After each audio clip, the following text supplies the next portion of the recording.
Les podcasts du Figaro.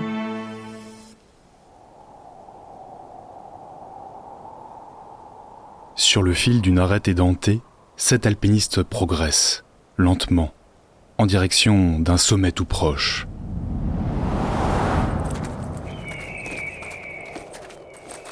Nous sommes en juillet 1865. Le ciel est sans nuages. La montagne devant eux, c'est le Cervin. Il est là, plus proche que jamais. Un pic qui s'élève à presque 4500 mètres au-dessus des mers. Un colosse intimidant et indompté. C'est le dernier sommet invaincu des Alpes.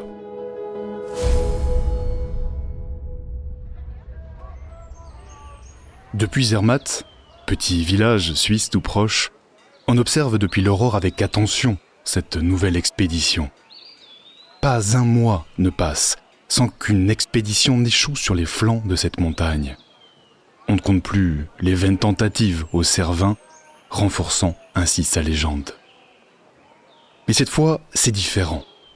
Personne n'avait jamais imaginé affronter la montagne par ce versant.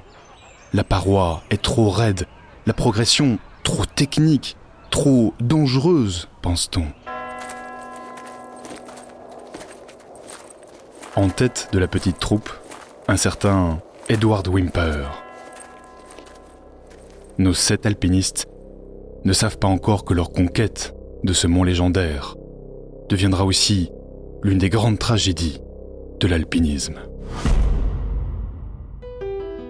Au fil des siècles, les pics, aiguilles, pointes et dômes qui composent les sommets des Alpes ont été apprivoisés par de nombreux alpinistes, dans des ascensions parfois tragiques, toujours glorieuses.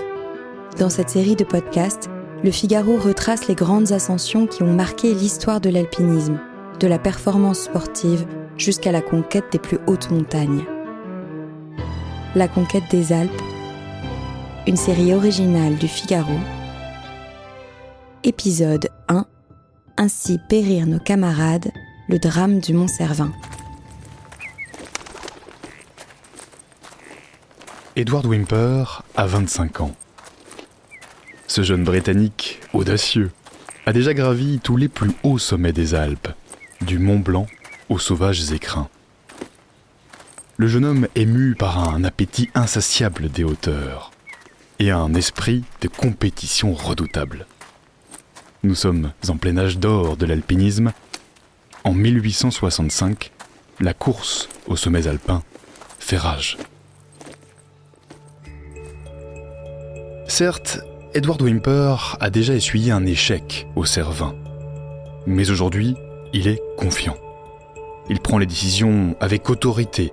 Ses camarades le suivent, l'admirent même, y compris Michel Cros. C'est l'un des guides les plus réputés de Chamonix. On le surnomme même le prince des guides. Il fait aussi partie de la troupe. Liés par leur passion de l'alpinisme, les deux hommes partagent une amitié profonde. À leur côté, 3 Anglais. Le révérend Charlottson, un chapelain anglican et alpiniste. Il a emmené avec lui son protégé, Douglas Adao, ainsi que Lord Francis Douglas, un jeune aristocrate apparenté à la famille royale britannique. Pour fermer la marche, Peter Togwalder, père et fils, 2 alpinistes originaires de Zermatt. Les 7 marcheurs ignorent encore que leurs noms resteront gravés, mais tragiquement, dans la mémoire de l'alpinisme. À la mi-journée, les compagnons atteignent la base du pic principal. 3350 mètres d'altitude. Ils élaborent un campement sommaire pour la nuit, tout en examinant la montagne.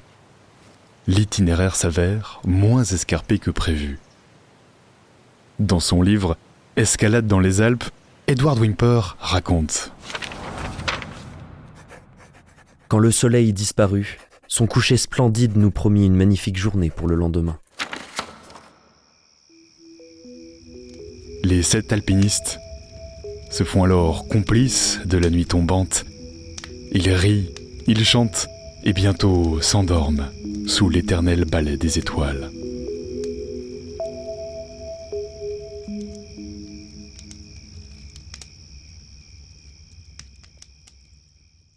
Aux premières lueurs de l'aube, l'équipe attaque sérieusement le flanc de la montagne. L'escalade commence. En dehors de l'altitude et du dénivelé, c'est la principale difficulté du Cervin. La pente s'accentue peu à peu, atteignant jusqu'à 40 degrés par endroit.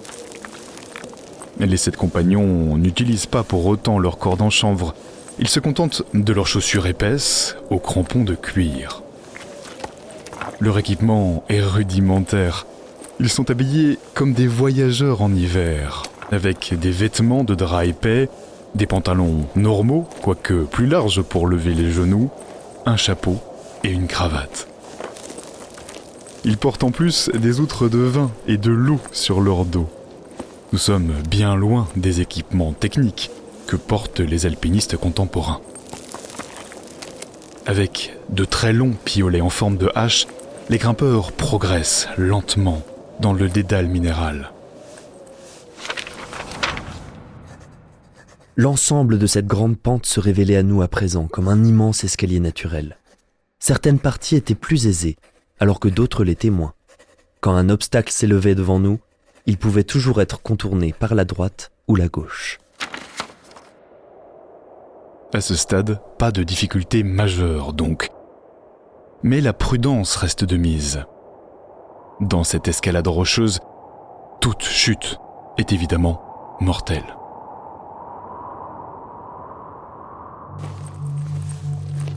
Arrivés en dessous du sommet, les alpinistes bifurquent sur la vertigineuse face nord pour contourner une saillie de rochers et atteindre le sommet par un côté moins abrupt. Les 7 compagnons avancent à l'aveugle, sans garantie de trouver le chemin qui peut les emmener au sommet. Un peu après 13 heures, au bout d'une pente de neige, le Cervin se dessine enfin. La victoire, mieux encore, leur entrée dans l'histoire, sont assurées. 13h40, le sommet est conquis. Edward Whymper et son ami Michel Cros sont les premiers à arriver. Le monde était à nos pieds, dira Whymper. Ils sont les premiers alpinistes à avoir vaincu celle que l'on surnomme la mer montagne.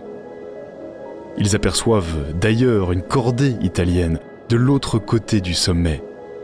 Des silhouettes progressent sur l'arête sud-est, se détachant de l'abîme. Une équipe concurrente, mais qui arrive trop tard. Apercevant les vainqueurs, la cordée abattue fait demi-tour.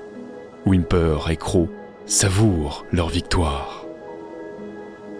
Debout dans l'immensité, les alpinistes vivent un instant de gloire. Le ciel est clair, ils peuvent contempler tous les grands pics des Alpes.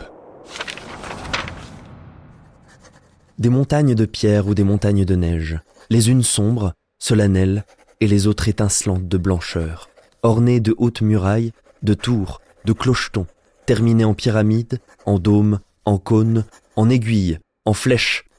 Toutes les combinaisons de lignes que l'univers peut offrir, tous les contrastes que l'imagination peut rêver.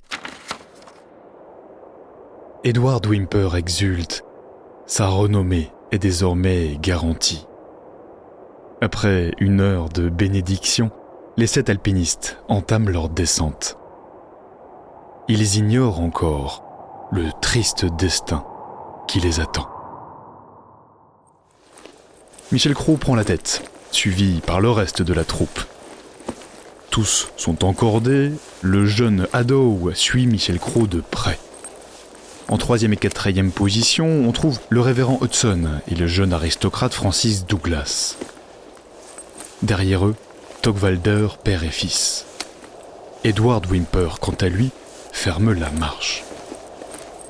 Un peu en dessous du sommet, dans la face nord, alors qu'ils n'ont pas encore rejoint l'arête, les alpinistes s'engagent dans un passage rocheux compliqué, sans s'assurer à partir d'un rocher. C'est alors que le deuxième de file, Haddow, glisse et tombe sur Michel Cros. Renversé, le chamoignard pousse un cri, mais il ne peut pas éviter la chute. Les troisième et quatrième de cordée sont arrachés de leur prise sous le choc. Les derniers grimpeurs, dont Edward Whymper, s'agrippent de toute leur force au rocher. La corde qui lie les alpinistes, subitement tendue à l'extrême, imprime une violente secousse et se rompt sous le choc.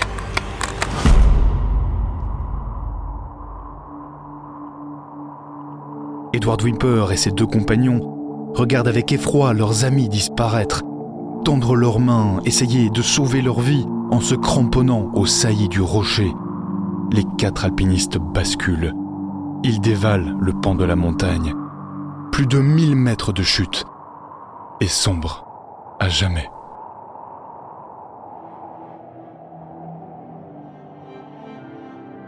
Ainsi périrent nos camarades. Comment imaginer la terreur dans laquelle se trouvent les 3 survivants? Et comment croire que le grand Michel Cros est tombé? Que va dire Chamonix? Ne cesse de répéter en sanglotant le plus jeune d'entre eux. Tremblant d'épouvante, toujours perchés sur le dernier sommet vaincu des Alpes, ils doivent pourtant se résoudre à descendre. Un moment de négligence peut détruire le bonheur de toute une vie, dira Whymper dans une citation restée célèbre. Les 4 corps seront retrouvés quelques jours plus tard sur le glacier en contrebas de la montagne. Comme souvent dans l'histoire de la conquête des sommets, une polémique éclatera. Les survivants seront accusés d'avoir coupé la corde, de ne pas avoir essayé de retenir les malheureux. Un procès sera lancé, mais les survivants seront disculpés. La corde a bel et bien rompu. Ces cordes étaient en chanvre, une matière bien plus statique que les cordes en nylon d'aujourd'hui, désormais capables d'absorber les chocs. À cela s'ajoute que la corde qui reliait les 2 groupes était une corde de secours encore plus fragile que les autres. Un détail insignifiant, mais qui, couplé à un mauvais pas, ne pardonne pas. La montagne est cruelle. L'immensité vierge des hauts sommets n'est pas gratuite.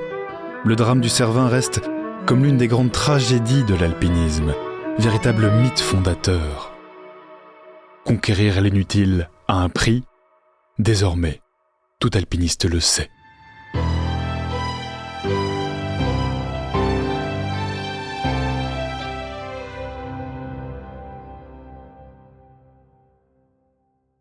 Bonjour Maïeul Aldebert. Bonjour. Vous êtes vous-même alpiniste, journaliste au Figaro également, et c'est vous l'auteur originel du récit qu'on vient d'entendre. Alors d'abord, est-ce que vous pourriez nous décrire le Cervin en quelques mots ? Oui, le Cervin, c'est une montagne très particulière parce qu'elle n'est pas encastrée au milieu d'autres sommets. C'est pas comme les vieilles cathédrales sur lesquelles s'adossent des maisons et des immeubles. C'est vraiment une pyramide qui surgit au milieu du paysage. C'est assez impressionnant, assez intimidant. Elle a une allure vraiment très atypique qu'on reconnaît au premier coup d'œil. C'est d'ailleurs la montagne qu'on retrouve sur les tablettes de Toblerone. Le Cervin, c'est dans le canton du Valais en Suisse, mais on la voit très très bien depuis les Alpes françaises, que ce soit depuis la Savoie ou même depuis les écrins qui sont plus au sud. À l'époque d'Edward Whymper, le jeune alpiniste britannique qui menait l'expédition, qu'est-ce que ça représentait de gravir le Cervin ? En fait, il faut imaginer qu'à l'époque, il n'y a pas vraiment d'équipement spécialisé pour la haute montagne.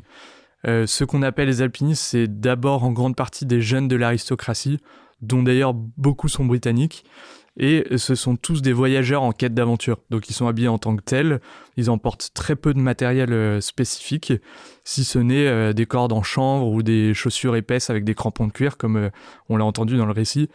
Et ils n'ont pas de boissons spécifiques ou de barres de céréales. Ils sont aussi très lourds, c'est une vraie expédition. À cela, il y a la dimension psychologique d'une montagne où l'homme n'a jamais mis les pieds, de la très haute altitude, dont on connaît d'ailleurs pas du tout les effets sur le corps.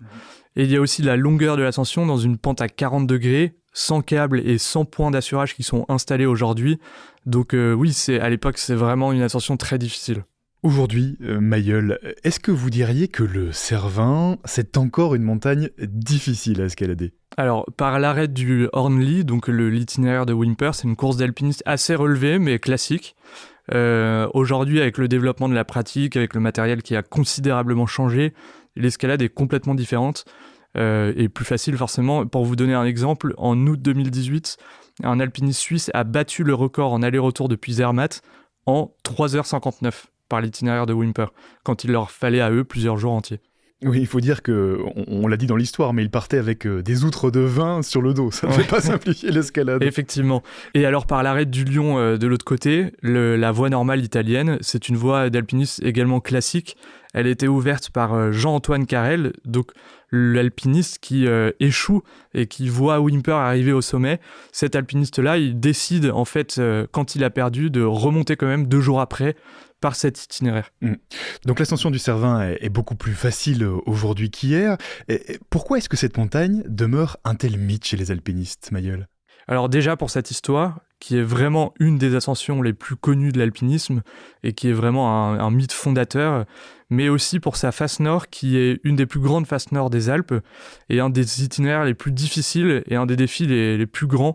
C'est une voie vraiment que tout alpiniste très expérimenté doit réaliser s'il est au sommet de sa pratique. Et puis bien sûr, c'est une montagne tueuse, ce qui renforce sa réputation et sa dimension redoutable.